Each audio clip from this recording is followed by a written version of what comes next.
The unifying concept was that these things were actually a blend of both matter and mind. They were substances, to be sure, but ones in which the future and distant places could be seen, in which anything imaginable, even language itself, literally became visible. Someone unfamiliar with such chatter would have regarded these ideas as extremely odd, if not plain crazy.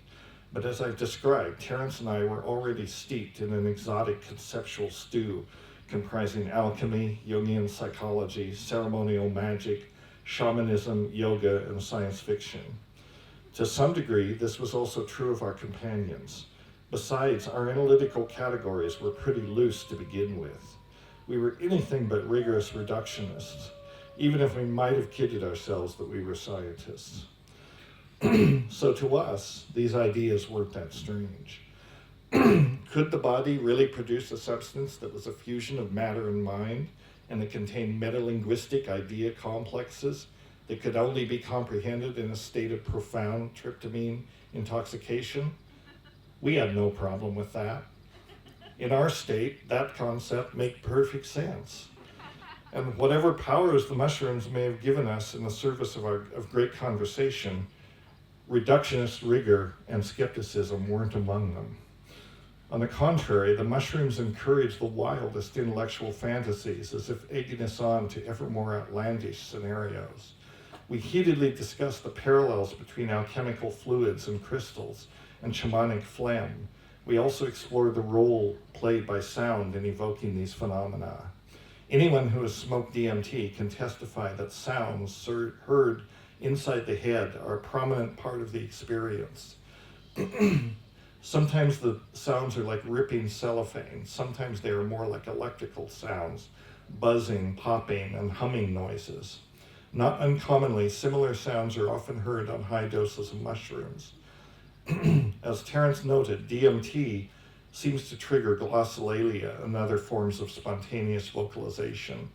Once the interior sound is perceived, there is an impulse to imitate it with the voice, to sing along with it. The sound doesn't lend itself to imitation, but if one tries, the voice eventually seems to lock on to the inner buzz, which then pours out of one's mouth in a long, powerful ululation that is quite alarming and unlike any sound one would ordinarily utter.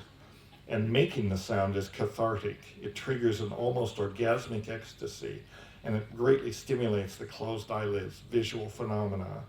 There is a precedent for this in the traditions of ayahuasca shamanism as well. The icaros, the healing songs sung by ayahuasqueros, are used to evoke the inner visions and thereby direct the inner journey. There is apparently a tight link between the icaros and the inner visions and the manifestation of these fluid psychosubstances.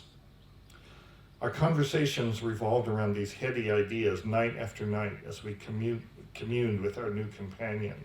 And by then, we did have a sense of being in the presence of an other, an entity of some kind that was fully participating in the conversation, though in a nonverbal or perhaps metalinguistic way. We came to think of this other as the teacher, although it was unclear whether that meant the mushrooms themselves or if the mushrooms provided a channel for communicating with some unidentified entity.